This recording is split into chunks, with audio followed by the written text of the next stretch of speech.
Bom dia pra todo mundo. Bom Meu Juba, meus dia! respeitos. Como é que vocês estão? Tá todo mundo bem? Ele tá no domingão, tá cansadinho, meu amor. Cansadinha, mas feliz. Feliz, a Feliz, obrigação, a feliz, iniciação foi feliz. maravilhosa. A gente tá aqui só na manhã. Rapaz, tá assistindo aqui. Eu entendo, é o pessoal do candomblé. Tem uma galera que é safada, que gosta mesmo dessas palhaças, desses pais de santo, essas mães de santo aí. Que não aprenderam nem em quarta série, mas que querem dar discurso, querem contar histórias sem ter. Eles não querem a realidade. Tem gente que abomina o candomblé e o culto tradicional iorubá, a cultura de orixá, didática, não é, amor? Eles não querem que seja didática, eles querem ser pessoas ignorantes e querem que todo mundo seja ignorante assim como eles. Isso pra mim não faz diferença nenhuma. Mas serve como um stand-up, né, amor? Sim, Melhor do que muito show. engraçado. Muito bom, gente. Tô rolando de rir Tá aqui. rolando disso, só com diálogo. Olha, vocês que fazem seu podcast aí, prestem atenção. A gente tá falando isso justamente por quê? Porque a gente tá começando a assistir umas coisas, fala aí, amor, que, poxa, fala aí, amor. Gente, vocês precisam entender que quando você fala uma palavra no plural, o final dela continua no plural. Ter aula de português. Porque fica chato, você vai entrevistar alguém, você tem que falar pelo menos o português correto. Aí querem falar iorubá, mas nem português estão falando direitinho. Não fala Yorubá, não é o pior. O Poxa, pior é que o podcast é pra criticar o... outras pessoas. Pois é. Mas eles falam, a gente temos que fazer. É difícil, não é não? Poxa, Poxa, caramba, velho. é muito Vocês difícil. abominam, É, vocês abominam? vocês abominam? Quase botou a boba? A gente vamos. Aí tipo, fica difícil. Assassino português, Pra tá tá difícil. criticando outras pessoas. Porra. É sério, pessoal. A gente fala isso porque como digital influencer, tanto eu como Mãe Danda, nós somos cobrados, né? As pessoas gostam de coisas de boa qualidade, gostam de pessoas que têm uma dicção boa, que cantam bem, que a coisa esteja bem tocada, bem explicada, não é, amor? O engraçado é que as pessoas cobram. A gente vai lá e vai em busca do conhecimento, do aperfeiçoamento, não é isso? A gente procura trazer o melhor pra gente, pros nossos orixás, pra nossa casa e para os nossos seguidores que acompanham a gente na internet. Mas aí fica muito difícil porque o lado de lá não fortalece. O lado do candomblé continua se alfinetando, mas eles não deram a paradinha para olhar no espelho, eles não olharam para dentro de si, eles não procuraram evoluir, eles não entendem nem do próprio culto. E aí, como fica eu e Mãe Dando aqui conversando, são várias infrações terríveis dentro do culto, que é o mais importante, dentro do culto de orixá que acontecem, e eles não enxergam isso, eles não procuram aperfeiçoar nem melhorar isso, mas sabem criticar o que acham. Então, aí uma dica para essas pessoas é façam uma boa leitura, porque a prática da leitura melhora a forma como você fala. As pessoas perguntam até se eu fiz faculdade. Eu não fiz faculdade, não, gente. Mas eu leio muito, muito, muito, desde muito cedo. Isso ajuda muito a gente a falar bem, ajuda a ser mais culto, ajuda a entender a palavra que você está falando. Não adianta ficar falando mal do outro se você não olha nem para sua vida. Isso é feio, o orixá não apoia isso, não. Feio demais. Sacou? Então, você que é sacerdote, que é sacerdotisa, você tem o dever de ser uma pessoa aprofundada em tudo aquilo que você pratica, fala e prega, para quando você pensar em criticar alguém, primeiro você dá uma olhadinha se você ainda tem muito defeito. Não quer dizer que é natural e talvez até orgulhoso você se achar marmoteiro. Se você tá achado de marmoteiro, é natural e orgulhoso, não é isso, Mãe Danda? Não, não é, eu não vejo dessa forma, não. Não acho que é ser natural, não. Eu acho que nem tudo que está lá nesses grupos idiotas que denigrem a própria religião é real. Então, o que para um é beco, para outro pode não ser, gente. Se tá dando certo para os becos, deixa os becos para lá. Mania de ficar falando mal um do outro. Isso é muito feio, sabia? Vocês falam mal da própria religião de vocês, eles aprenderam com alguém aquela marmotagem lá. É sobre isso. E aí eles acham isso normal, vocês chamaram de Acho. marmoteiro. Elogiam os grandes, não é isso? E eles, como a classe média do candomblé, eles se taxam uns aos outros de Como marmoteiro marmoteiro. e acham isso legal. Pois é. Nossa religião vai rumo à evolução, não é verdade? Dizem, parece que não. Outro ponto belíssimo, vamos fazer um podcast apenas para nos envolvermos na forma que o espírito do irmãozinho se porta. O que ele bebe, como ele fuma, o que ele fala, o que ele canta. E aí a gente aproveita e se junta nesse podcast ridículo que a gente está assistindo para expor a nossa opinião a algo que não é da nossa fachada, não faz parte, não é da nossa sociedade. E aí, mãe Danda, o que é que acha Sobre dessa? o que não te diz respeito, porque você tem que tomar conta da tua espiritualidade, não da espiritualidade do irmãozinho. Se o espírito do irmãozinho come hambúrguer, deixa ele. Se ele funciona na vida do irmão, tá tudo certo. Se ele fuma cigarrinho eletrônico. O problema é dele também, gente. Vai que o médico tá com algum problema de saúde, a gente não sabe. Para de se meter na vida do alheio, gente. Cuida do teu. Porra, Ah, eu, hein? asco. Saco. E aí a gente continua com a tristeza no coração, vendo que tem um monte de gente aí que ainda não conseguiu compreender nada sobre a mitologia, sobre a teologia, sobre a parte étnica e tradicional dos nossos orixás e já são nomeados sacerdotes, sacerdotisas.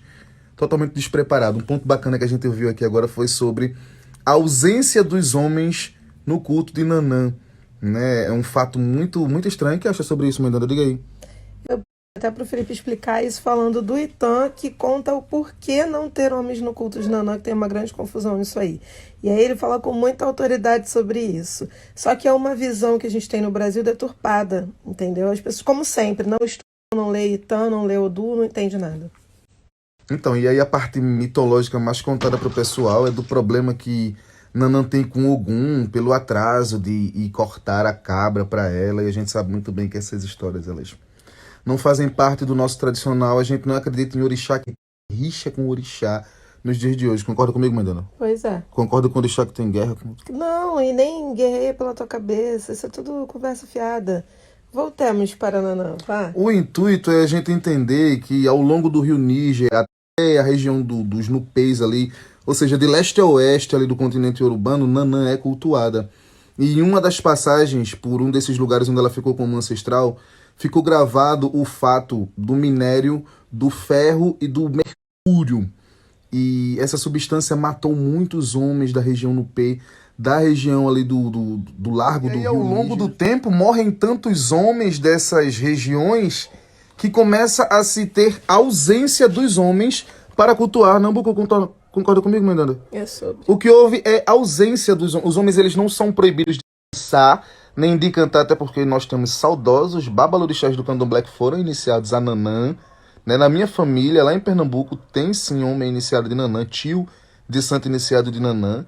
Então ele não é proibido de cortar, ele não é proibido de dançar, ele não é proibido de ser iniciado. Há um respeito quanto à ausência dos homens no culto no passado, pela grande taxa mortal, pelo minério do ferro e do mercúrio, que é daí que surge a mitologia da guerra com Ogum. Confere comigo, a guerra com Ogum, ela surge daí. Então, por favor, não vamos falar do que a gente não entende. Não é guerra com Ogum, ela tem asco é do ferro e do mercúrio, porque matou muita gente dela, pô. E aí a gente consegue entender que não tem nada a ver com as coisas que se contam dentro das casas de candomblé, que não pode ter nada de metal no culto de Nanã, porque algum estuprou Nanã, ou porque chegou atrasado para fazer alguma coisa, ou porque eles guerrearam, e aí não pode, não é que não pode. Tem-se todo um sentido. Então, quando você diz para o teu filho de santo, ou você vai na mídia falar para a pessoa, estuda, você tem que estudar primeiro, para você saber sobre o que você está falando. Não adianta dizer que é marmota, é beco e não explicar o motivo. Se o assunto, então vai na coerência e explica sobre o que você está falando e o motivo pelo qual não é marmota. Senão fica difícil das pessoas entenderem. Não é marmota, mas você também não diz por que é, não é não? Eu, particularmente, acho que a gente deveria estudar todo dia um pouquinho mais. A gente deveria se aprofundar um pouquinho mais e entender da forma correta para repassar para os nossos mais novos algo claro. Pois é. Candomblé, culto de Xexelabá e Fá, orixá didático para evolução, senão não vai rolar não. E aí a gente tem que tomar muito cuidado também quando a gente faz comparações sobre circunstâncias que são usadas nas casas de candomblé com referência de outras religiões. O que outra cultura prega, o que outra cultura faz, muitas vezes casa com o que a gente vive bem, mas muitas vezes é desconexo. Então, a pessoa que é evangélica vai ter uma visão da história, a gente vai ter outra. Precisa se entender que quando se toca um clarim, a gente não está falando dos anjos do céu, não. Fala aí. Nem questão dos anjos do céu, que a gente também acha que o clarim é um instrumento europeu e tal. Mas aí a gente acaba se perdendo e esquece das cornetas de guerra, né, cara? De que Lalu carrega uma flauta, de que Obará é representado por uma corneta de chifre gigante, que fala da contabilidade, que que fala da persistência, da perseverança, daquilo que vai e volta, daquilo que pode acontecer mais uma vez. Anuncia a chegada dos grandes reis e rainhas, que são nossos orixás, não os humanos, e muitas outras coisas. Vai acompanhando aí, vê se o raciocínio é correto. Então, eu como trompetista profissional, trabalhei muitos anos com a música, compus muita coisa e eu consegui expressar muita coisa que tinha dentro de mim pela música. Então eu creio que o som do clarim, que é tocado no candomblé, ele tem tanto respeito pelos nossos ancestrais como pelos próprios instrumentos que eles tocavam, como a gente citou aí a corneta de chifre, que está no Lalu e em outros Exus e assim sucessivamente. Pensando por esse lado de conseguir expressar o pensamento, de conseguir expressar o sentimento através da música, de conseguir conduzir a mente de um ser humano que está dentro de um ritual. Mãe Danda tem um papo para dar sobre isso aí que é muito bacana, se liga. E aí, falando sobre até cultura africana, quando as crianças lá começam a aprender sobre os instrumentos, sobre música, eles ensinam na África que o som do instrumento de sopro ele alcança a tua mente, o instrumento de corda ele vai tocar mais teu coração. E daí talvez tenha até uma influência maior sobre a incorporação, sobre essas questões de desenvolver situações na mente da gente. Quem não se sente tocado com um bom som, né? Um som de trompete, um som do de uma flauta mesmo, como o Lalu carregava a flauta, a gente não entende e nem imagina qual seria o real motivo, né, de Lalu ter aquela flauta. Mas aí hoje a gente sabe, para quem pesquisa, que o som de instrumento de sopro, ele atua a mente, ele trabalha na sua mente.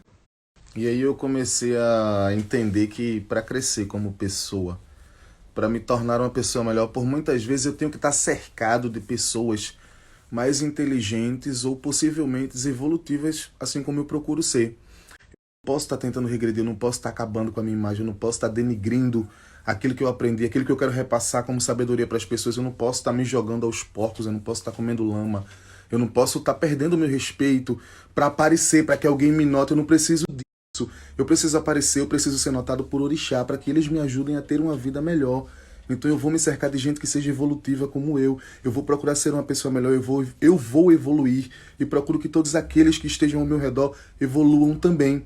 Espero que vocês fiquem aí com essa reflexão nossa, tenham um ótimo dia, uma ótima noite, uma ótima tarde para quem for assistir a hora que for. Se inscreva no canal, ative o sininho e segue a gente nas redes sociais que a gente está aqui para tentar evoluir um pouco. E aí, tome muito cuidado com as pessoas com quem você procura conviver diariamente, porque o teu inconsciente, ele vai somente absorver. Ele não tem um canalzinho, um botão que tem o discernimento do que é bom e ruim, não. Então presta muita atenção com quem você lida, o que você ouve, o que está alimentando o teu ori. Se alimente de coisas boas, se junte com pessoas que possam te ajudar a crescer, a evoluir a tua mente, a tua forma de culto. Vai estudar. Primeiro bori, melhor você pode tomar é ler muito, estudar muito, procurar fontes fiéis, escutar a tua divindade, alimentar o teu ori de forma positiva, não com sujeira. Tenha bom senso. Um bom sacerdote tem que observar assim as suas atitudes, porque tudo que parece ser bom nem sempre é. Então não é ser puritano, não, é ser coerente e ser bem visto pelas suas divindades, muito mais do que por qualquer ser humano. Beijo, pessoal. Orixá Exu abençoa vocês aí. Bom domingo, bom descanso.